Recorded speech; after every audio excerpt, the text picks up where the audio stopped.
ਤੇ ਐਸਵਾਈਐਲ ਬਾਰੇ ਸੁਣਨ ਦੇ ਵਿੱਚ ਆ ਰਿਹਾ ਸ਼ਰਮਾ ਜੀ ਵੀ ਕੇਂਦਰ ਦੁਚਿੱਤੀ ਦੇ ਵਿੱਚ ਹੈ। ਕਈ ਵਾਰੀ ਦੁਚਿੱਤੀ ਦੇ ਵਿੱਚ, ਦੁਬਿਧਾ ਦੇ ਵਿੱਚ, ਸ਼ਸ਼ੋਪੰਜ ਦੇ ਵਿੱਚ ਫਸਿਆ ਬੰਦਾ ਕਈ ਵਾਰੀ ਗਲਤ ਸਟੈਪ ਵੀ ਚੱਕ ਜਾਂਦਾ।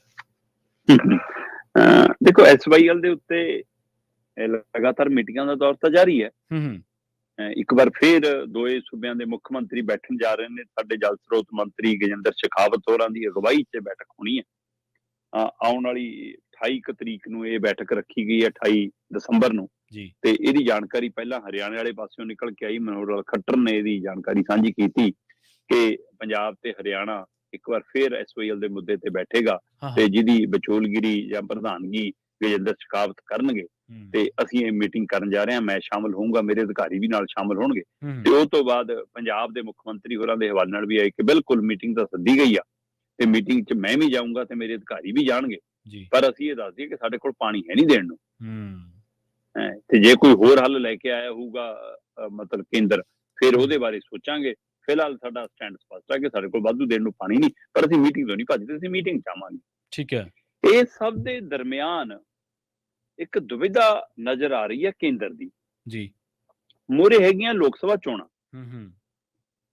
ਤੇ ਪੰਜਾਬ ਦੇ ਵਿੱਚ ਜਿੱਦਣ ਦੇ ਸੁਨੀਲ ਜਾਖੜ ਪ੍ਰਧਾਨ ਬਣਾਏ ਨੇ, ਉਦਣ ਦੇ ਉਹ ਪੰਜਾਬ ਦੇ ਮੁੱਦਿਆਂ ਤੇ ਸਾਹਮਣੇ ਜਾ ਕੇ ਲੜ ਰਹੇ। ਚੰਡੀਗੜ੍ਹ ਦੇ ਮੁੱਦਿਆਂ ਤੇ ਵੀ, ਪਾਣੀ ਦੇ ਮੁੱਦਿਆਂ ਤੇ ਵੀ, ਹੈਨਾ, ਪੰਜਾਬ ਦੇ ਫੰਡਾਂ ਵਾਲੇ ਮੁੱਦਿਆਂ ਤੇ ਵੀ ਉਹ ਗੱਲ ਕਰਦੇ ਨਜ਼ਰ ਆਉਂਦੇ ਨੇ ਕਿ ਹਾਂ ਜੀ ਆਹ ਧੱਕਾ ਹੋ ਗਿਆ ਜੀ, ਐ ਹੋ ਗਿਆ ਜੀ, ਹੈਨਾ। ਹਾਲਾਂਕਿ ਪੁਰਾਣੇ ਭਾਜਪਾ ਹੀ ਨਹੀਂ ਏਡਾ ਸਟੈਂਡ ਰੱਖਦੇ ਸੀ। ਨਾ ਭਾਜਪਾ ਦੀ ਤਾਂ ਲੀਕ ਹੀ ਨਹੀਂ ਰਹੀ, ਇਹ ਲਾਈਨ ਹੀ ਨਹੀਂ ਰਹੀ ਕਦੇ ਪੰਜਾਬ 'ਚ। ਸੋ ਇਸ ਲਈ ਜਦੋਂ ਜਾਖੜ ਹੋਰਾਂ ਨੇ ਇਹ ਲੀਕ ਅਪਣਾਈ ਤੇ ਕਿਹਾ ਕਿ ਮੈਨੂੰ ਹਾਈ ਕਮਾਂਡ ਨੇ ਖੁੱਲੇ ਹੱਥ ਦਿੱਤੇ ਨੇ। ਦੂਸਰੇ ਪਾਸੇ ਹਰਿਆਣਾ ਕਹਿੰਦਾ ਸੀਗਾ ਕਿ ਅਸੀਂ ਪਾਣੀ ਲੈ ਕੇ ਰਹਿਣਾ, ਅਸੀਂ ਆਪਣੀ ਨਹਿਰ ਬਣਾ ਲਈ, ਕੋਰਟ ਦੀਆਂ ਹਦਾਇਤਾਂ ਨੂੰ ਨਹੀਂ ਪਾਲਣਾ ਕਰਦੇ ਜੀ। ਕੋਰਟ ਨੇ ਵੀ ਸੰਕੇਤ ਦਿੱਤੇ ਕਿ ਸਖਤ ਫੈਸਲਾ ਨਾ ਸਾਨੂੰ ਲੈਣਾ ਪੈ ਜਾਵੇ। ਉਹ ਸਭ ਦੇ ਦਰਮਿਆਨ ਗੱਲ ਆ ਗਈ ਕਿ ਜੀ ਇੱਧਰ ਡਿਬੇਟ ਚੱਲ ਰਹੀ ਆ ਤੇ ਉਧਰ ਕੇਂਦਰ ਕਹਿੰਦਾ ਟੀਮਾਂ ਭੇਜ ਰਿਹਾ ਪੰਜਾਬ 'ਚ ਆਪਣੇ ਸਰਵੇ ਲਈ। ਠੀਕ ਹੈ ਜੀ।